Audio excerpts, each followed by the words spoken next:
സ്വാമിജി, കുംഭമേള വരാൻ പോവുകയാണ്. 2025 ജനുവരി തുടങ്ങി അങ്ങോട്ട് അതിൻ്റെ ഒരു തിരക്കുകളാണ്.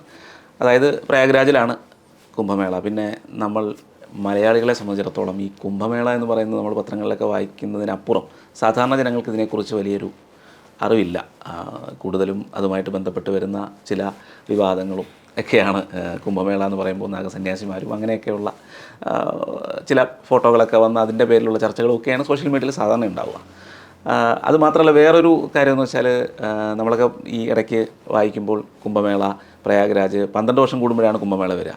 പക്ഷേ നമ്മൾ ഇടയ്ക്ക് നോക്കുന്ന സമയത്ത് വീണ്ടും കുംഭമേള ഒരു അധികമാകുന്നതിന് മുന്നേ തന്നെ.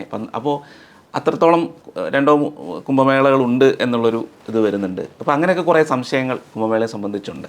അപ്പോൾ വരാൻ പോകുന്ന കുംഭമേളയുടെ ഒരുക്കങ്ങൾ എവിടം വരെയായി? സ്വാമിജി അവിടെ നിന്ന് വീഡിയോ ഒക്കെ ഇട്ടിരുന്നു, അതിൻ്റെ ആ ഒരുക്കങ്ങൾ. പിന്നെ അതിൻ്റെ ഒരു ചടങ്ങുകൾ, ഇതിനെക്കുറിച്ചൊന്നും ആർക്കും അത്രയൊരു അറിവില്ല. പിന്നെ ഭാരതത്തെ സംബന്ധിച്ചിടത്തോളം അത്രയും വലിയൊരു സാംസ്കാരികോത്സവം ആണ് കുംഭമേള എന്ന് പറയുന്നത്. അത്ര വലിയ കോടിക്കണക്കിന് ആളുകൾ പങ്കെടുക്കുന്ന ഒരു പരിപാടിയാണ്. അപ്പോൾ അതിനെക്കുറിച്ച് ഒന്ന് വിശദമായിട്ട് പറയാൻ കഴിയുമോ? നമ്മൾ കുംഭമേള എന്ന് പറയുമ്പോൾ നമുക്കതിൻ്റെ ഒരു ഐതിഹ്യം തൊട്ട് തുടങ്ങാം. അത് അമൃത മഥനവുമായി ബന്ധപ്പെട്ടിട്ടാണ് കുംഭമേളയുടെ ഐതിഹ്യം.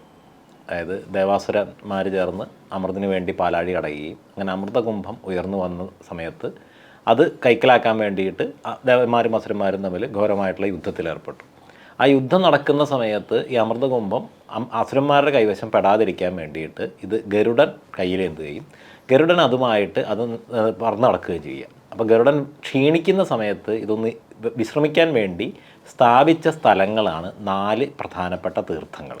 അപ്പോൾ ആ തീർത്ഥങ്ങളിൽ അസുരന്മാർക്ക് പ്രവേശിക്കാൻ കഴിയില്ല എന്നുള്ളത് കൊണ്ട് തീർത്ഥങ്ങളിൽ സ്ഥാപിച്ചിട്ടാണ് ഗരുഡൻ വിശ്രമിച്ചത്. അപ്പോൾ ആ 4 സ്ഥലങ്ങളാണ് ഹരിദ്വാറിൽ ഹർക്കി പൗഡി, പ്രയാഗ്രാജ്, ഗംഗ, യമുന, സരസ്വതി 3 നദികളുടെ സംഗമമായിട്ടുള്ള ത്രിവേണി സംഗമം. അത് തീർത്ഥങ്ങളുടെ രാജാവ് തീർത്ഥരാജ് പ്രയാഗ്രാജ് എന്നാണ് പറയുക. പ്രയാഗ്രാജിൽ പിന്നെ ക്ഷിപ്ര നദി ഉജ്ജയിനിയിൽ, നാസിക്കിൽ ഗോദാവരി. ഇങ്ങനെ 4 സ്ഥലങ്ങളിൽ ആണ് ഈ അമൃതകുംഭം സ്ഥാപിച്ചത്.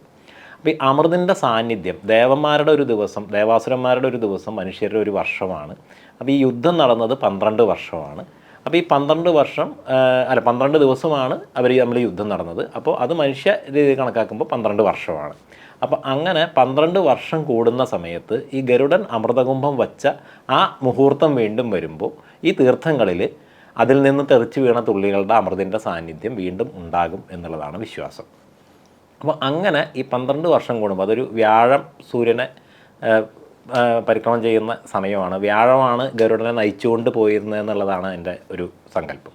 അപ്പോൾ അങ്ങനെ ആ വ്യാഴത്തിൻ്റെ രാശി അനുസരിച്ചിട്ടാണ് ഈ മേളയുടെ സമയം വരുന്നത്. ഇപ്പോൾ വ്യാഴം മേടം രാശിയിലേക്ക് പ്രവേശിക്കുന്ന മാഘമാസത്തിലാണ് ഈ പ്രയാഗ്രാജ് കുംഭമേള നടക്കുന്നത്. മേടം രാശിയിലേക്ക് പ്രവേശിക്കുന്ന സമയത്താണ് ഹരിദ്വാർ കുംഭമേള നടക്കുന്നത്. അപ്പം അങ്ങനെ ഈ 4 സ്ഥലങ്ങളിലും ഈ ഇങ്ങനെ രാശി അനുസരിച്ച് അമൃതിൻ്റെ സാന്നിധ്യം ഉണ്ടാകുന്ന 12 വർഷം കൂടുമ്പോൾ അമൃതിൻ്റെ സാന്നിധ്യം ഉണ്ടാകുന്ന അവസരത്തിൽ ഈ പൂർണ്ണ കുംഭമേള 4 സ്ഥലങ്ങളിൽ നടക്കും. അത് ഇപ്പോൾ പ്രയാഗ്രാജ് കഴിഞ്ഞ് കഴിഞ്ഞാൽ നടക്കുക നാസിക്കിലാണ്. നാസിക്ക് കഴിഞ്ഞ് കഴിഞ്ഞാൽ ഉജ്ജയിനിൽ നടക്കും. ഉജ്ജയിൻ കഴിയുമ്പോൾ ഹരിദ്വാറിൽ നടക്കും. ഹരിദ്വാർ കഴിയുമ്പോൾ വീണ്ടും പ്രയാഗ്രാജ് നടക്കും. ഇതിൽ പ്രയാഗ്രാജിലും ഹരിദ്വാറിലും അഖാഡകളുടെ ഭരണപരമായിട്ടുള്ള സംവിധാനങ്ങളും കാര്യങ്ങളും ഒക്കെ ആയിട്ട് ബന്ധപ്പെട്ട് ഒരു 6 വർഷം കഴിയുമ്പോൾ അർദ്ധ കുംഭമേള എന്ന് പറയുന്ന ഒരു ഇത്, അത് കുംഭമേളയുടെ അത്രയും തന്നെ ജനപങ്കാളിത്തവും കാര്യങ്ങളൊക്കെ ഉണ്ടാകുന്നതാണ്. അത് ഹരിദ്വാറിലും പ്രയാഗ്രാജിലും മാത്രമേ അർദ്ധ കുംഭമേളയായിട്ട് നടക്കുള്ളൂ. അപ്പോൾ ഏകദേശം ഒരു 2-3 വർഷം കൂടുമ്പോൾ ഒരു കുംഭമേള നടക്കുന്നു എന്ന് നമുക്ക് വേണമെങ്കിൽ പറയാം, ഈ 4 സ്ഥലങ്ങളിലും കൂടും. പക്ഷേ ഓരോ സ്ഥലത്തും 12 വർഷം കൂടുമ്പോഴാണ് കുംഭമേള നടക്കുക. അതെ, ഇതുകൊണ്ടാണ് നമ്മൾ ഈ 3 വർഷം കൂടുമ്പോൾ വരുമ്പോഴാണ് വീണ്ടും അതെ അതെ അതെ അതെ അതിൽ ഏറ്റവും പ്രധാനപ്പെട്ട കുംഭമേള എന്ന് പറയുന്നത് പ്രയാഗ്രാജിലെ കുംഭമേളയാണ്. അതൊന്ന് ആ തീർത്ഥത്തിൻ്റെ വൈശിഷ്ട്യമാണ്. കാരണം സ്വതവേ തന്നെ തീർത്ഥങ്ങളുടെ രാജാവാണ്. 3 നദികളുടെ, ഗംഗയുടെയും, ഭാരതത്തിലെ ഏറ്റവും പുണ്യനദിയായി കണക്കാക്കപ്പെടുന്ന ഗംഗയുടെയും യമുനയുടെയും സരസ്വതി എന്ന മഹാപ്രവാഹത്തിൻ്റെയും സാന്നിധ്യം ത്രിവേണി സംഗമമാണ്. ആ ത്രിവേണി സംഗമത്തിൽ എല്ലാ വർഷവും അവിടെ മാഘമേള, ഈ സമയത്ത് തന്നെ മാഘമേള കൽപ്പവാസം എന്ന് പറയുന്ന ഒരു ആഘോഷം നടന്നു വരുന്നുണ്ട്. അതായത് ഒരു മാസം ആളുകൾ ബാക്കി എല്ലാ കാര്യങ്ങളിൽ നിന്നും മാറി നിന്നുണ്ട്. സന്യാസിമാരല്ല, ഗൃഹസ്ഥരാണ്. അവരവിടെ വന്ന് ഗംഗാതീരത്ത് കുടിൽ കെട്ടി താമസിക്കും. അവിടെ പൂർണ്ണമായിട്ടും ആധ്യാത്മിക പാരായണം, പൂജകൾ കാര്യങ്ങളിലൊക്കെ മുഴുകി കൽപ്പവാസം ചെയ്യാമെന്നാണ് പറയുക. അപ്പോൾ ഒരു കൽപ്പവും തപസ് ചെയ്ത ഫലമാണ് ഈ മാസം അവിടെ ഒരു മാസം താമസിച്ച് ഈ ഉപാസനയിൽ ഏർപ്പെടുക എന്നുള്ളത്. അപ്പോൾ ഈ കുംഭമേളയുടെ സമയത്ത് അത് കൽപ്പവാസത്തിൻ്റെ ഒപ്പം തന്നെ കുംഭമേളയും നടക്കും. അപ്പോൾ അങ്ങനെ വിശിഷ്ടമായിട്ടുള്ള ഈ തീർത്ഥരാജിൽ ഈ അമൃതിൻ്റെ സാന്നിധ്യം കൂടി വരുമ്പോൾ അവിടെ കുറച്ചുകൂടി അതിൻ്റെ ഒരു മഹത്വം കൂടുകയാണ്. അപ്പോൾ അവിടെ അതുകൊണ്ട് തന്നെ ഏറ്റവും കൂടുതൽ സന്യാസിമാർ പങ്കെടുക്കുന്നത് പ്രയാഗ്രാജിലെ കുംഭമേളയ്ക്കാണ്. ഏറ്റവും കൂടുതൽ ജനങ്ങൾ പങ്കെടുക്കുന്നത്. അപ്പോൾ കഴിഞ്ഞ കുംഭമേളയിൽ തന്നെ സാറ്റലൈറ്റ് ഇമേജറിയൊക്കെ അനുസരിച്ച് 20 കോടിയോളം ആളുകളാണ് 12 വർഷം മുമ്പത്തെ കുംഭമേളയിൽ പങ്കെടുത്തു എന്നുള്ള കണക്ക്. ഇത്തവണ യാത്രാ സൗകര്യങ്ങളും കമ്മ്യൂണിക്കേഷൻ്റെയും ഒക്കെ സൗകര്യങ്ങളൊക്കെ വർദ്ധിക്കുന്നതിനനുസരിച്ച് അതിൻ്റെ ഇരട്ടിയോളം ആളുകൾ എത്തും എന്നുള്ളതാണ് മേള ഭരണകൂടം അതിനെ കണക്കാക്കുന്നത്. ഒരു 40 കോടിയോളം ആളുകളെ സ്വീകരിക്കാൻ വേണ്ടിയിട്ടുള്ള സജ്ജീകരണങ്ങളാണ് അവിടെ ഒരുക്കിക്കൊണ്ടിരിക്കുന്നത്. ആ ഒരു വൈശിഷ്ട്യമാണ് പ്രയാഗ്രാജ്. അപ്പോൾ അതുകൊണ്ട് തന്നെ നമ്മൾ കുംഭമേള നടത്തുന്നത് ആര് എന്ന് ചോദിച്ചാൽ അഖാഡകളാണ്. ഭാരതത്തിൽ 2 തരത്തിലുള്ള സന്യാസി സമ്പ്രദായം, മഠങ്ങളായിട്ടും അഖാഡകളായിട്ടും ഉള്ളതിൽ അഖാഡകൾ 13 അഖാഡകൾ, 7 സന്യാസി അഖാഡകൾ, 3 വൈരാഗി അഖാഡകൾ, 3 ഉദാസീന അഖാഡകൾ, അങ്ങനെ 13 അഖാഡകൾ ചേർന്നിട്ടാണ് അവരാണ് കുംഭമേളയുടെ നേതൃത്വം. ആ മേളയിൽ ആദ്യത്തെ സ്നാനം ചെയ്യുന്നത് ഏറ്റവും പഴയ അഖാഡയും ഏറ്റവും വലിയ അഖാഡയുമായിട്ടുള്ള ഞങ്ങളുടെ അഖാഡയായിട്ടുള്ള ശ്രീപഞ്ചദശനാം ജൂന അഖാഡയാണ് ഈ സ്നാന ദിവസങ്ങളിൽ ആദ്യം സ്നാനം ചെയ്യുന്നത്. പിന്നെ മറ്റുള്ള 13 അഖാഡകളുമായി ബന്ധപ്പെട്ടിട്ടുള്ള ആശ്രമങ്ങളിലെ മഹാമണ്ഡലേശ്വരന്മാർ, മണ്ഡലേശ്വരന്മാർ, മറ്റുള്ള സന്യാസിമാർ, ഇത്രയും പേരാണ് കുംഭമേള നടത്തുന്നത് പ്രധാനമായിട്ടും. പക്ഷേ അത് ഈ അമൃതിൻ്റെ സാന്നിധ്യമുള്ള ഈ പുണ്യമുഹൂർത്തത്തിൽ അവിടെ സ്നാനം ചെയ്യാൻ വേണ്ടിയിട്ട് ദേവകളും സപ്തർഷികളും ഗന്ധർവന്മാരും യക്ഷന്മാരും കിന്നരന്മാരും എല്ലാവരും എത്തിച്ചേരുമെന്നും ശരീരത്തിലില്ലാത്ത സപ്തർഷികളെ പോലുള്ള മഹർഷീശ്വരന്മാർ, അതോടൊപ്പം തന്നെ ഭാരതത്തിൽ ഇപ്പോൾ ഉള്ള എല്ലാ സന്യാസിമാരും, ഈ സംസ്കാരത്തിലുള്ള എല്ലാ സന്യാസിമാരും എത്തിച്ചേരുന്നു. അപ്പോൾ ആ മഹാത്മാക്കളുടെ കൂടെ ഒരു പുണ്യ സമയത്ത് അമൃതിൻ്റെ സാന്നിധ്യമുള്ള പുണ്യതീർത്ഥത്തിൽ സ്നാനം ചെയ്യുന്നതിന് വേണ്ടിയിട്ട് കോടിക്കണക്കിന് ഭക്തരും എത്തിച്ചേരും. ഇതാണ് ഒറ്റ നോട്ടത്തിൽ കുംഭമേള എന്ത് എന്ന് പറഞ്ഞു കഴിഞ്ഞാലുള്ള ഒരു ഉത്തരം. അപ്പം മേളയുടെ ഒരു പ്രധാനപ്പെട്ട കാര്യം എന്ന് പറഞ്ഞാൽ ഈ സ്ഥലത്ത് സ്നാനം ചെയ്യുക, മഹാത്മാക്കളെ, സന്യാസിമാരെ കണ്ട് നമസ്കരിക്കുക എന്നുള്ളതാണ്. ഇതിൻ്റെ ഒരു ചെലവ്, മറ്റ് കാര്യങ്ങൾ നടത്തപ്പെടുന്നത് ഇതെങ്ങനെയാണ്? അല്ലെങ്കിൽ സർക്കാരുകളും ഇതുമായിട്ടുള്ള ഒരു ബന്ധം എങ്ങനെയൊക്കെയാണ്? ഇതിനുള്ള ചെലവ് എങ്ങനെയൊക്കെയാണ് കണ്ടെത്തുക? ഈ മേള നടത്തുന്നത് ഒരു ഏകദേശം ഒരു 20,000 ഹെക്ടറോളം സ്ഥലം വരുന്ന ഒരു മണപ്പുറത്താണ്. മണപ്പുറം എന്ന് പറയുമ്പോൾ നമ്മുടെ ഇവിടുത്തെ പോലെ മണലല്ല, ഒരു പൂഴി മണ്ണ് എന്നുള്ള രീതിയിലാണ്. ഗംഗയുടെയും യമുനയുടെയും തീരത്തുള്ള ഒരു ഇതിലാണ്. അവിടെ ഒരു 20ഓളം സെക്ടറുകളാക്കി തിരിച്ച് ഒരു ടെൻറ്റ് സിറ്റി ഇതിനു വേണ്ടി നിർമ്മിക്കുകയാണ്. ഏകദേശം 200ഓളം കിലോമീറ്റർ റോഡുകൾ ഈ മണപ്പുറത്ത്, 10-20ഓളം വലിയ പാണ്ടൂൺ ബ്രിഡ്ജുകളെന്ന് പറയും, വലിയ ഇരുമ്പ് ഗോളങ്ങൾ കൊണ്ടുവന്നുകൊണ്ട് താൽക്കാലികമായിട്ടുണ്ടാക്കുന്ന പാലങ്ങൾ, അതിൻ്റെ മീതെ റെയിലൊക്കെ വെച്ചുകൊണ്ടുള്ള പാലങ്ങൾ, പിന്നെ ഓരോ സെക്ടറുകളിലും റേഷൻ കട, hospital, police station, revenue office, ഇങ്ങനെയുള്ള എല്ലാ സജ്ജീകരണങ്ങളോടും കൂടിയിട്ടുള്ള ഒരു സിറ്റി തന്നെ, ടെൻറ്റ് സിറ്റി പണിതുണ്ടാക്കുകയാണ്. 1000ഓളം, അതായത് ഒരു ടൗൺ പോലെ തന്നെ, ഒരു ടൗൺ തന്നെ. അത് ടെൻറ്റുകൾ കൊണ്ടാണ് പണിയുന്നതെന്ന് പറഞ്ഞാൽ താൽക്കാലികമാണ്, ടെൻറ്റുകൾ കൊണ്ടാണ്, ഒരു 3 മാസത്തേക്ക് വേണ്ടി മാത്രമാണ്. ഈ ഓരോ സെക്ടറിനും ഓരോ ആശുപത്രിയും ഓരോ പോലീസ് സ്റ്റേഷനും, ആശുപത്രി സൗകര്യം ഉണ്ടാവും, പോലീസ് സ്റ്റേഷൻ ഉണ്ടാവും, റേഷൻ കട ഉണ്ടാവും, ഇലക്ട്രിസിറ്റി ഡിപ്പാർട്ട്മെൻറ്റിൻ്റെ ഓഫീസ് ഉണ്ടാവും. അങ്ങനെ 1000ഓളം കിലോമീറ്റർ ഇലക്ട്രിക് ലൈൻ ഉണ്ട്. അത്രയും തന്നെ ഏകദേശം വാട്ടർ ലൈൻ ഉണ്ട്, സീവേജ് മാലിന്യ സംസ്കരണ സംവിധാനങ്ങളുണ്ട്, സ്വാസ്ഥ്യ വിഭാഗം എന്നാണ് പറയുക, അവരുടെ ഓഫീസുകളുണ്ട്. അങ്ങനെ മുഴുവൻ സംവിധാനം, നമ്മളൊരു സിറ്റിയിൽ എന്തൊക്കെ സംവിധാനങ്ങൾ കാണുന്നുണ്ടോ അത് മുഴുവൻ ഈ സ്ഥലത്തുണ്ടാവും. അപ്പോൾ ഇതിൻ്റെ ഒരു ഒരുക്കങ്ങൾ 1 വർഷം മുന്നേ തുടങ്ങും. 1 വർഷം മുമ്പ് തുടങ്ങും. ഏറ്റവും പ്രധാനപ്പെട്ട ഒരുക്കങ്ങൾ 1 വർഷം മുമ്പ് തുടങ്ങും. ഇപ്പം നമ്മൾ ഒരു പ്രത്യേക വകുപ്പ് തന്നെ, ഒരു ഹയർ IAS ഓഫീസറുടെ, ചീഫ് സെക്രട്ടറി റാങ്കിലുള്ള IAS ഓഫീസറാണ് മേള അധികാരിയായിട്ടുണ്ടാവുക. മേളാധികാരിയുടെ നേതൃത്വത്തിൽ ഒരു വലിയ ഡിപ്പാർട്ട്മെൻറ്റ് തന്നെ പ്രവർത്തിക്കുന്നുണ്ട്. ഇതിൻ്റെ ചുമതലയിൽ ഒരു വകുപ്പ്, ഒരു മന്ത്രിയുണ്ട്. അപ്പോൾ അവരുടെ നേതൃത്വത്തിലാണ് ഗവൺമെൻറ്റിൻ്റെ ഭാഗത്ത് നിന്നുള്ള സംവിധാനങ്ങളൊക്കെ. സർക്കാരിനെ സംബന്ധിച്ചിടത്തോളം ഇത് ഈ ഒരു സംസ്കാരത്തിൻ്റെ ഭാഗമായിട്ടുള്ള ഒരു വലിയ മഹാമേള നടത്തുന്നു എന്നുള്ളതിലുപരിയായിട്ട് തന്നെ ഗവൺമെൻറ് ഇതൊരു വലിയ ബിസിനസ് കൂടിയാണ്. സർക്കാരിനൊരു 2000 കോടി 2500 കോടി രൂപ സർക്കാർ ഇതിൽ ചിലവിടുന്നു. അത് മേള കഴിയുന്നതോടുകൂടി സർക്കാരിൻ്റെ വരുമാനം ഏകദേശം 15 കോടി 16 കോടി ആണ്. അത് 15,000 കോടി 16,000 കോടി രൂപയാണ് സർക്കാരിൻ്റെ വരുമാനം. അത്രത്തോളം റവന്യൂ ജനറേഷൻ അവിടെ ഉണ്ടാവുന്നുണ്ട്. സർക്കാരിനെ സംബന്ധിച്ചിടത്തോളം ഇതൊരു വലിയ ബിസിനസ്സാണ്. കാരണം വിദേശങ്ങളിൽ നിന്നടക്കം ഒരുപാട് ടൂറിസ്റ്റുകൾ വരുന്നു. അവിടെ ഉണ്ടാകുന്ന എണ്ണമറ്റ തൊഴിലവസരങ്ങൾ, ഇങ്ങനെ അവിടെ ഈ സ്ഥലം ഇപ്പോൾ അഖാഡകൾക്കും അഖാഡകളുമായി ബന്ധപ്പെട്ടിട്ടുള്ള ആശ്രമങ്ങൾക്കും സർക്കാർ സൗജന്യമായിട്ടാണ് ഇതിൻ്റെ സ്ഥലവും കാര്യങ്ങളൊക്കെ അവലോട്ട് ചെയ്യുക. പക്ഷേ മറ്റുള്ള സ്ഥലങ്ങൾ മുഴുവൻ ഹോട്ടലുകൾ, മറ്റുള്ള കച്ചവട സ്ഥാപനങ്ങൾ, സംഘടനകൾ, ഇവരെല്ലാവരും ലേലത്തിനെടുക്കുകയാണ്. അപ്പോൾ അങ്ങനെയുള്ള വരുമാനം.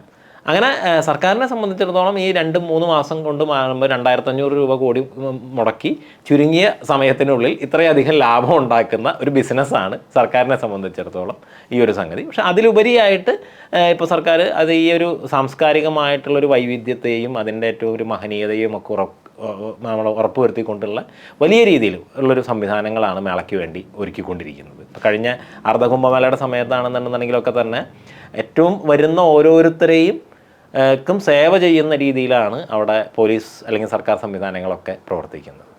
അതായത് ഈ ആധ്യാത്മിക ഭാരതത്തിൻ്റെ ഒരു പരിച്ഛേദം തന്നെ നമുക്ക് കുംഭമേളയിൽ കാണാൻ കഴിയും. ആധ്യാത്മിക ഭാരതത്തിൻ്റെ എന്ന് മാത്രമല്ല, ഭാരതത്തിൻ്റെ മൊത്തം ഒരു പരിച്ഛേദം. ഭാരതത്തിൽ എത്രത്തോളം ഭാഷയുണ്ട്, എത്രത്തോളം സംസ്കാരങ്ങളുണ്ട്, എത്രത്തോളം ഭക്ഷണ രീതികളുണ്ട്, വസ്ത്ര രീതികളുണ്ട്.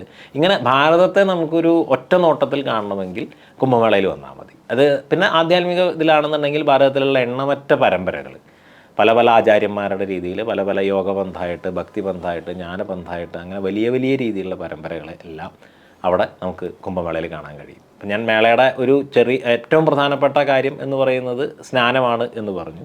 ആ സ്നാനവും സന്യാസിമാരെ നമസ്കരിക്കുക എന്നുള്ളതും, ഒപ്പം തന്നെ അവിടെ ഈ ഏകദേശം ഒരു 2-3 ലക്ഷം ആശ്രമങ്ങളാണ് മേളയിൽ പങ്കെടുക്കുന്നത്. അവരുടെ ടെൻറ്റുകളും മറ്റുള്ള കാര്യങ്ങളും ഒക്കെ ഉണ്ടാവും. ഓരോ ആശ്രമങ്ങളിലും അവരുടെ പരമ്പര അനുസരിച്ചിട്ടുള്ള ആധ്യാത്മിക പരിപാടികൾ. ചില സ്ഥലത്ത് രുദ്രയജ്ഞം, ഗായത്രി യജ്ഞം പോലുള്ള വലിയ വലിയ യജ്ഞങ്ങൾ, അത് 1008 ഹോമകുണ്ടങ്ങൾ, അങ്ങനെയൊക്കെയുള്ള രീതിയിലുള്ള യജ്ഞങ്ങൾ. ചില സ്ഥലത്ത് ആധ്യാത്മിക പ്രഭാഷണങ്ങൾ, ചില സ്ഥലത്ത് ക്ലാസ്സുകൾ, ചില സ്ഥലത്ത് ശാസ്ത്രാർത്ഥം പോലെ ഇതിൻ്റെ വിഷയങ്ങളിലുള്ള തർക്കങ്ങൾ, ചില സ്ഥലത്ത് നമ്മളിപ്പോൾ ഇവിടെ ഒരു സാംസ്കാരിക പരിപാടികൾ, ഇപ്പോൾ രാമായണം, മഹാഭാരതം, ഭാഗവതം അങ്ങനെയൊക്കെ കലാരൂപമായിട്ട് അവതരിപ്പിക്കുന്നത്. അങ്ങനെ വൈവിധ്യമാർന്ന നിരവധി പരിപാടികൾ ഒരേ സമയം ഈ ലക്ഷക്കണക്കിന് വേദികളിൽ രാപ്പകലില്ലാതെ നടന്നുകൊണ്ടിരിക്കും. അപ്പോൾ അതിൽ ഓരോരുത്തർക്കും അവരവരുടെ വാസന അനുസരിച്ച്, ഇപ്പോൾ യോഗ പന്തിലുള്ളവർ അതിൻ്റെ ക്ലാസ്സുകൾ, പരിശീലനങ്ങൾ, അപ്പോൾ അതിന് അവനവൻ്റെ വാസന അനുസരിച്ച് എന്തിനൊക്കെ പങ്കെടുക്കണമോ അത്തരം കാര്യങ്ങളിലൊക്കെ പങ്കെടുക്കാനുള്ളൊരു അവസരമാണ് കുംഭമേളയിലുള്ളത്. ഈ കുംഭമേളയുമായി ബന്ധപ്പെട്ട് സാധാരണയായി നടക്കുന്ന ചില ചർച്ചകൾ, അതൊന്ന് നാഗസന്യാസിമാരുടെ ആ ഒരു വലിയൊരു സന്യാസിമാർ സ്നാനത്തിനായി വരുന്ന ആ വീഡിയോകളും ചിത്രങ്ങളും ഒക്കെ വെച്ച് ഇതാണ് ഇന്ത്യ അല്ലെങ്കിൽ ഭാരതത്തിൻ്റെ ഇത് എന്നൊക്കെ പറഞ്ഞിട്ട് അവഹേളിച്ചു കൊണ്ടുള്ള ചില വാദങ്ങളൊക്കെ സോഷ്യൽ മീഡിയയിൽ ഉയർന്നു വരാറുണ്ട്. എന്താണ് അതിനെക്കുറിച്ച് പറയാനുള്ളത്? ഇതിൽ ഏറ്റവും പ്രധാനപ്പെട്ട കാര്യം, കുംഭമേളയിലേക്ക് നമ്മൾ ആരും വിളിക്കുന്നില്ല എന്നുള്ളതാണ്. കുംഭമേള സന്യാസിമാർ ആചാരപരമായി നൂറ്റാണ്ടുകളായി നടത്തിക്കൊണ്ടുവരുന്നിരുന്ന ഒരു ചടങ്ങാണ്. അത് സന്യാസിമാരുടെ ചടങ്ങാണ്. സന്യാസിമാരുടെ സ്ഥലത്ത് സന്യാസിമാരുടേതായിട്ടുള്ള കാര്യം ചെയ്യാൻ വേണ്ടി വരുന്നത്. അവിടേക്ക് അതിൻ്റെ കാര്യങ്ങൾ, അതിൻ്റെ അനുഭൂതി നുകരാൻ വേണ്ടിയിട്ട് വരുന്ന വിശ്വാസികളാണ് ബഹുഭൂരിപക്ഷം വരുന്നത്. അവരാരെയും തടയുകയോ നമ്മളെല്ലാവരെയും ആ ഒരു തരത്തിൽ സ്വാഗതം ചെയ്യുകയാണ്. പക്ഷേ അതല്ലാതെ നമ്മൾ അവിടേക്ക് വരണം, പങ്കെടുക്കണം എന്ന് പറഞ്ഞുകൊണ്ട് നമ്മൾ ആരെയും ക്ഷണിക്കുകയോ അല്ലെങ്കിൽ നിർബന്ധിക്കുകയോ ചെയ്തുകൊണ്ട് വരുന്നൊരു സംഗതിയല്ല. സന്യാസിമാരുടെ ഒരു ലോകമാണ്. രണ്ടാമത്, ഭാരത സംസ്കാരത്തിൻ്റെ ഏറ്റവും വലിയൊരു പ്രത്യേകത എന്ന് പറയുന്നത് അത് ശരീരത്തിൻ്റെ ലൗകിക അനുഭവങ്ങളുടെ നശ്വരതയെ, നിസ്സാരതയെ മുൻനിർത്തിക്കൊണ്ടുള്ളതാണ്. അപ്പോൾ അവിടെ ശരീരം എന്ന് പറയുന്നത് വളരെ ഭസ്മതുല്യമായിട്ടുള്ള ഒന്നാണ് എന്നുള്ള സംഗതി ലോകത്തിന് മുമ്പിലേക്ക് കൂടി അറിയിക്കുക കൂടിയാണ് സന്യാസിമാരുടെ ജീവിതം കൊണ്ട് ചെയ്യുന്നത്. അപ്പോൾ അതിൽ നമ്മുടെ സന്യാസ സമ്പ്രദായത്തിൽ തന്നെ നമ്മുടെ എല്ലാം ഉപേക്ഷിച്ച്, അതായത് ഉടുത്തിരുന്ന വസ്ത്രം കൂടി ഉപേക്ഷിച്ചിട്ട് നദിയിൽ നിന്ന് കയറി വന്നിട്ടാണ് നമ്മൾ സന്യാസം സ്വീകരിക്കുന്നത്. അത് സന്യാസി ധരിക്കുന്നത് എന്ന് പറയുന്നത് ചുടലയിലെ ഭസ്മം എന്ന് പറയുന്ന സങ്കല്പത്തിലാണ് ഭസ്മം ധരിക്കുന്നത്. ഭസ്മാന്തം ശരീരം എന്നാണ്. കാരണം വേറെ ഒന്നുമില്ല, എല്ലാം ഭസ്മമാണ് എന്ന് പറയുന്ന രീതിയിൽ. അപ്പോൾ അതിൽ ഈ ഞാൻ നേരത്തെ സൂചിപ്പിച്ചു 13 അഖാഡകളാണ് ഇതിലുള്ളത്. അതിൽ 7 അഖാഡകൾ, സന്യാസി അഖാഡകളായിട്ടുള്ള 7 അഖാഡകളിലെ ശങ്കര ദശനാമി പരമ്പരയിലുള്ള 7 അഖാഡകളിലെ സന്യാസിമാരാണ്. അവരെയാണ് നാഗസാധുക്കൾ എന്ന് വിളിക്കുന്നത്. ആ നാഗസാധുക്കളാണ് ദിഗംബരന്മാരായി, ഭസ്മധാരികളായി സ്നാനത്തിന് വരുന്നത്. ഈ സ്നാനത്തിന് വരുന്നത് ആചാരപരമായിട്ട് ഈ സന്യാസത്തിൻ്റെ പ്രത്യേകത കൊണ്ടും, ഒപ്പം തന്നെ ശരീരത്തിൻ്റെ നശ്വരത, ഒന്നുമില്ലായ്മയുടെ ഒരു അനുഭൂതി അതുകൂടി ചേർന്നുകൊണ്ടാണ് വരുന്നത്. അപ്പോൾ അവിടെ വരുന്ന സമയത്ത് ആളുകൾ ദർശിക്കുന്നതും, അതായത് ഈ ഒരു വിശ്വാസത്തിൽ, സംസ്കാരത്തിൽ നിൽക്കുന്ന ആളുകൾ ദർശിക്കുന്നതും ആ അനുഭൂതിയാണ്. കാരണം അവിടെ ആരും മറ്റുള്ള വികാരങ്ങളുമായിട്ട് വരുന്ന ആളുകളല്ല. അതേസമയം ആ വികാരങ്ങൾ, അതായത് ഇതുമായി ബന്ധപ്പെട്ടിട്ടുള്ള മറ്റുള്ള വികാരങ്ങൾ മാത്രം മനസ്സിലുള്ളവർ അത് കാണും. ഇപ്പോൾ ഒരു ആചാര്യൻ ഒരു തവണ, അത് എറണാകുളത്ത് തന്നെയാണ്, ഒരു സംസാരിക്കുന്ന സമയത്ത് പറയുകയുണ്ടായിരുന്നത്, അതായത് ഗുരുവിൻ്റെ അനുഗ്രഹം എന്ന് പറയുന്നത് മഴ പോലെയാണ്. അത് എല്ലാ സ്ഥലത്തും ഒരുപോലെയാണ് വീഴുക. പക്ഷെ അഴുക്കുചാലിൽ വീഴുന്ന വെള്ളം അഴുക്കാവും, തീർത്ഥത്തിൽ വീഴുന്ന വെള്ളം തീർത്ഥമാകും, ജലാശയത്തിൽ, ശുദ്ധജലാശയത്തിൽ വീഴുന്ന വെള്ളം കുടിവെള്ളമാകും, കടലിൽ വീഴുന്ന വെള്ളം ഉപ്പുവെള്ളമാകും. അപ്പം അതുപോലെ നിങ്ങളുടെ മനസ്സിൽ എന്താണോ ആ മനസ്സിനനുസരിച്ചിട്ടാണ് നിങ്ങളൊരു കാര്യത്തിനെ സ്വാംശീകരിക്കുന്നത്. അപ്പോൾ കുംഭമേളകളിൽ വരുന്ന സന്യാസിമാർ ശരീരത്തിൻ്റെ നശ്വരതയെയും അതിൻ്റെ നിരർത്ഥകതയെയും ലൗകികമായിട്ടുള്ള എല്ലാ മറ്റുള്ള അലങ്കാരങ്ങളുടെയും വ്യർത്ഥതയും ഒക്കെ സൂചിപ്പിച്ചുകൊണ്ട് അവർ ശരീരത്തിൻ്റെ മറ്റെല്ലാ അവയവങ്ങളും പോലെ തന്നെയാണ് ശരീരത്തിലെ എല്ലാം എന്നുള്ള ഒരു ദർശനം കൂടി കൊടുത്തുകൊണ്ട് ഒരു വികാരഭേദവും ഇല്ലാതെ, അപ്പോൾ നമുക്കവിടെ എല്ലാ തരത്തിലുള്ള മനുഷ്യർ കുളിക്കുന്നതും മറ്റുള്ള രീതിയിൽ, അതായത് ആ ഒരു തരത്തിൽ നിങ്ങൾക്ക് വേറൊരു തരത്തിൽ വികാരം ഉണരണമെന്നുണ്ടെങ്കിൽ അങ്ങനെയുള്ള എല്ലാ കാര്യങ്ങളും കാണാം. അവിടെയൊക്കെ ഒരു ഭാവഭേദവും ഇല്ലാതെ അവരവിടെ ഇരിക്കുന്നത് നിങ്ങൾക്ക് കാണാം. അപ്പോൾ നിങ്ങൾക്ക് അതിൽ നിന്ന് നിങ്ങൾക്ക് എന്താണ് സ്വീകരിക്കേണ്ടത് എന്നുള്ളത് നിങ്ങളുടെ മനസ്സനുസരിച്ച് സ്വീകരിക്കാം എന്നുള്ളതാണ് അതിൻ്റെ ഏറ്റവും പ്രധാനപ്പെട്ട കാര്യം. ഈ കുംഭമേളയെ സംബന്ധിച്ച് ഈ കേരളത്തിൻ്റെ ഒരു പ്രാതിനിധ്യം സ്വാമിജിക്ക് എങ്ങനെ തോന്നുന്നു?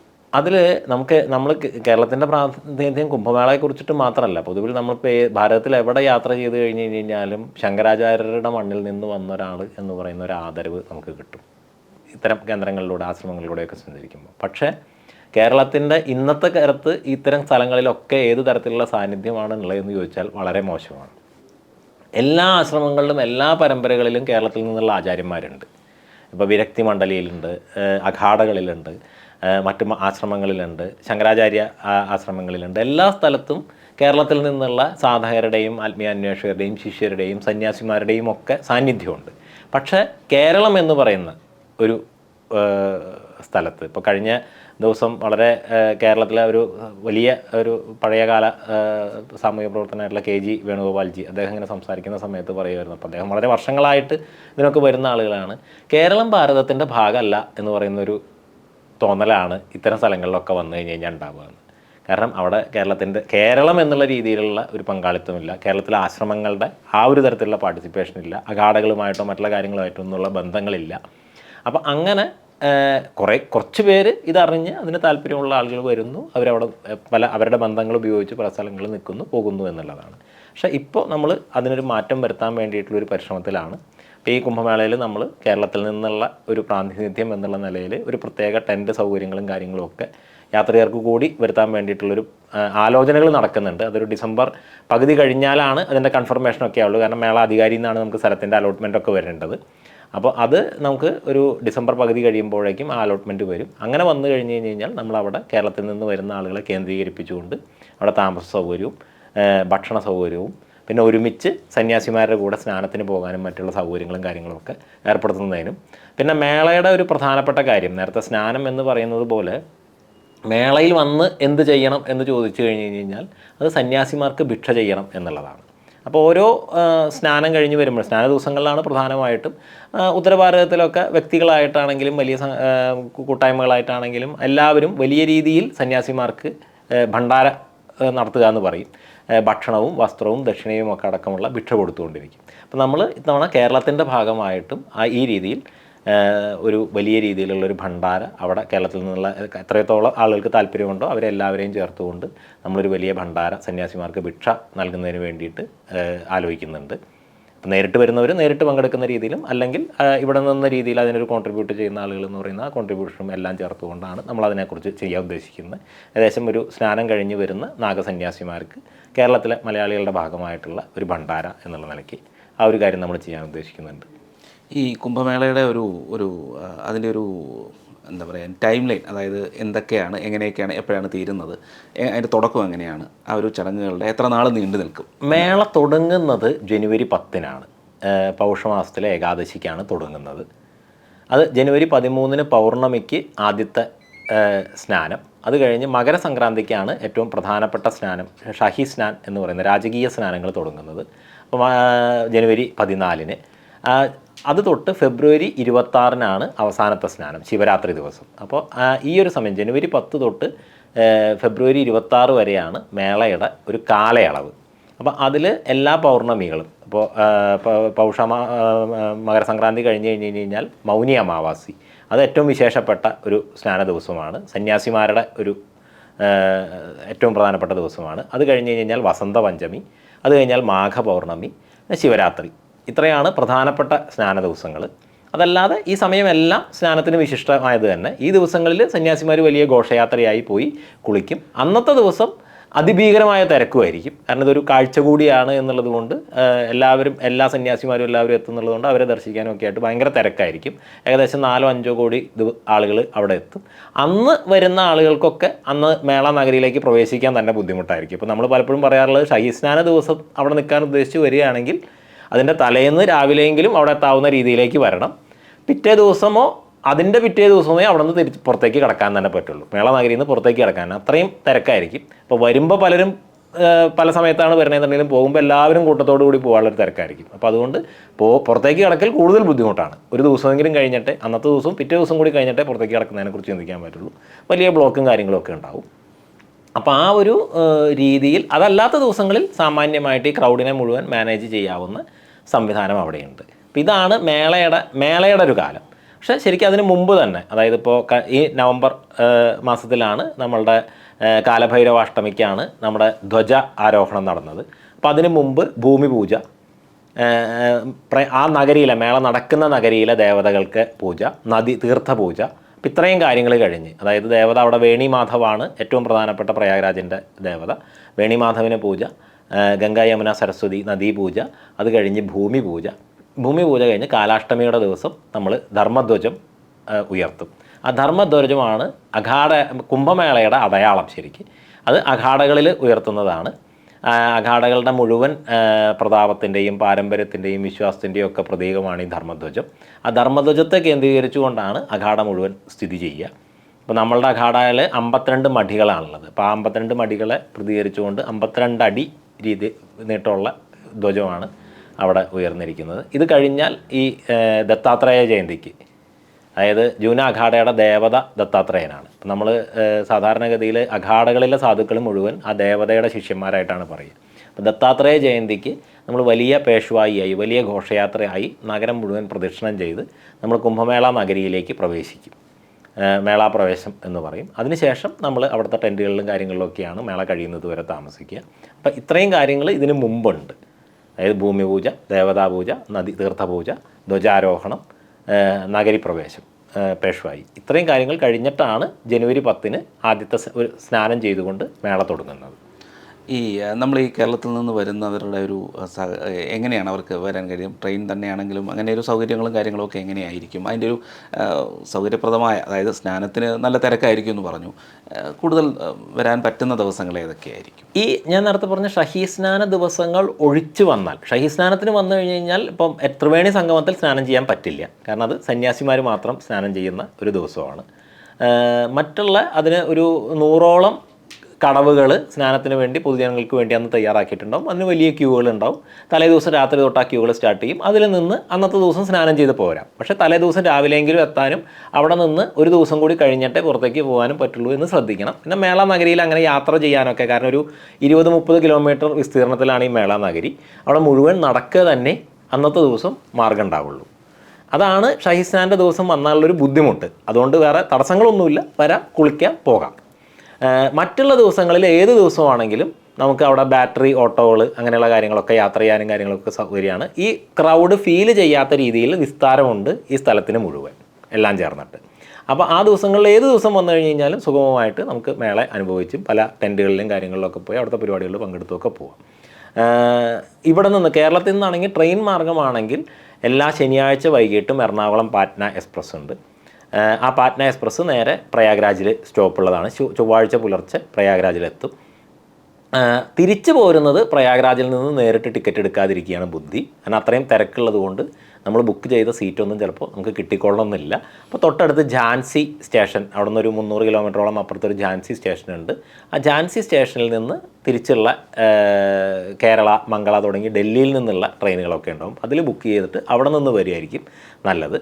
അതല്ല, വിമാനത്തിനാണെന്നുണ്ടെങ്കിൽ പ്രയാഗ്രാജിൽ എയർപോർട്ടുണ്ട്, തൊട്ടപ്പുറത്ത് കാശിയിൽ എയർപോർട്ടുണ്ട്, ലക്നൗവിൽ എയർപോർട്ടുണ്ട്, അയോധ്യയിൽ എയർപോർട്ടുണ്ട്. ഇവിടെ എവിടെ വേണമെങ്കിലും വന്നിട്ട് ഒരു 100, 120, 200 കിലോമീറ്ററൊക്കെയാണ് റോഡ് മാർഗം ദൂരമുള്ളത്. അവിടെ നിന്ന് വരികയാവാം, തിരിച്ചു പോകുന്നതും ഇതേ രീതിയിൽ ഈ എയർപോർട്ടുകളിൽ നിന്ന് ഇതിൽ നിന്ന് വേണമെങ്കിലും ആവാം. പലരും പ്രയാഗ്രാജിൽ വന്ന് കാശി ദർശനം കൂടി കഴിഞ്ഞ് കാശിയിൽ നിന്ന് തിരിച്ചു പോരുക എന്നാണ് കരുതുന്നത്. പക്ഷേ കാശിയിൽ നിന്നാണെങ്കിലും ട്രെയിനിന് വരുമ്പോൾ ഈ പ്രയാഗ്രാജ് കൂടി തന്നെയാണ് ട്രെയിൻ. അപ്പോൾ ഈ ടിക്കറ്റ് ആ സീറ്റിൻ്റെ അവിടെ ചിലപ്പോൾ വലിയ തിരക്കുകളും കാര്യങ്ങളൊക്കെ വരുന്നുണ്ട്, ഒരു ബുദ്ധിമുട്ടുണ്ടാവാൻ സാധ്യതയുണ്ട്. അപ്പോൾ അതുകൊണ്ട് തിരിച്ചുള്ള പോക്ക് ഇങ്ങനെയാണ് നല്ലത് ട്രെയിൻ. ഈ നേരത്തെ കഴിഞ്ഞൊരു വീഡിയോയിൽ നമ്മൾ സംസാരിച്ച പോലെ നമുക്കൊരു ദേവസ്വം ബോർഡിൻ്റെ ഒരു ഇത് നമ്മൾ ഏറ്റെടുത്തിരുന്നു. അപ്പോൾ എങ്ങനെയാണിപ്പോൾ അവിടെ ആളുകളൊക്കെ വരുന്നുണ്ടോ നമ്മുടെ കഴിഞ്ഞ വീഡിയോകളുമായിട്ട് ബന്ധപ്പെട്ട് കഴിഞ്ഞതിന് ശേഷം?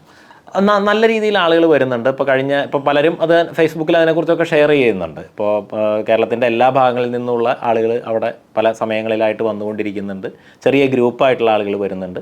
അപ്പോൾ അവിടെ കയ്യേറ്റക്കാരെ മുഴുവൻ ഒഴിപ്പിച്ച് അതൊന്ന് ചെറിയ രീതിയിലൊന്ന് വൃത്തിയാക്കിയിട്ടേ ഉള്ളൂ. അതിനൊരു വലിയ റിനോവേഷൻ കാര്യങ്ങളൊക്കെ നടത്തണം. ഒപ്പം തന്നെ സാങ്കേതികമായിട്ടുള്ള ഒരുപാട് പ്രശ്നങ്ങൾ പഴയ ആളുകൾ ഉണ്ടാക്കി വെച്ചിരുന്ന സംഗതികളൊക്കെ ഉണ്ട്. ഇപ്പോൾ ഇലക്ട്രിസിറ്റി ബില്ല് അടച്ചിട്ടില്ല, പിന്നെ അങ്ങനെ മുനിസിപ്പാലിറ്റിയിലൊക്കെയുള്ള രേഖകളിലും കാര്യങ്ങളിലൊക്കെയുള്ള പ്രശ്നങ്ങൾ, അതൊക്കെ നമ്മളൊന്ന് ശരിയായി വരുന്നേ ഉള്ളൂ.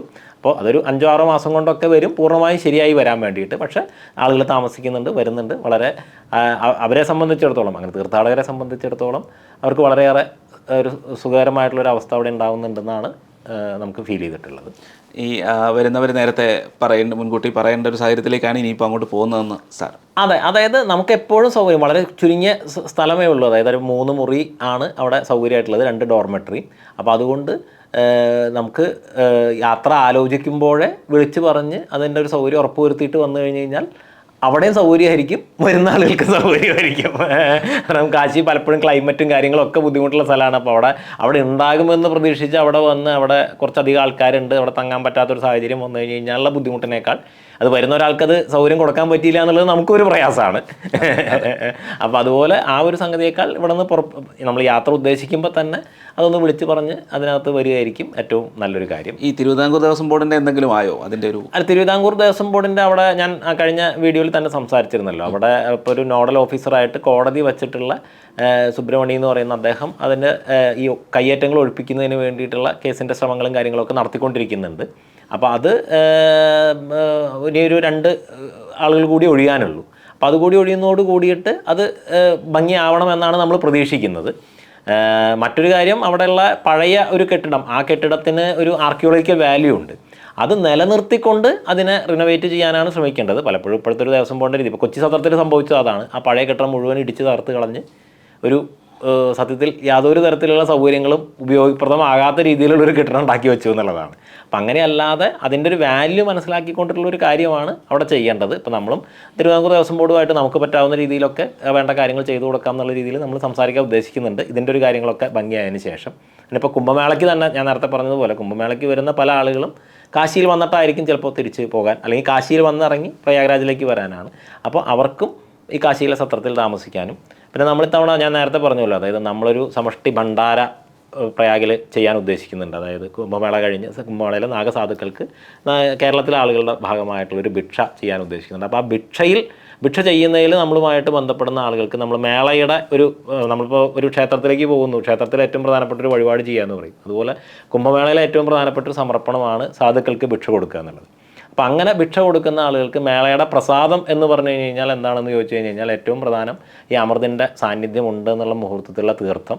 പിന്നെ നമ്മൾ അഖാഡകൾ ഏത് കാര്യത്തിന് വേണ്ടി ഇരുന്ന് കഴിഞ്ഞ് കഴിഞ്ഞാലും അഖാഡകളുടെ ധൂനി, അഖാഡകളുടെ ഹോമകുണ്ഡം ഉണ്ടാവും. അത് നമ്മുടെ കെടാവിളക്ക് പോലെ എപ്പോഴും എരിഞ്ഞുകൊണ്ടിരിക്കുന്ന ഹോമകുണ്ഡമാണ്. ആ ധൂനിയിലെ ഭസ്മമാണ് നമ്മൾ നാഗസാധുക്കളുടെ പ്രസാദം ഇതായിട്ട് കൊടുക്കുന്നത്.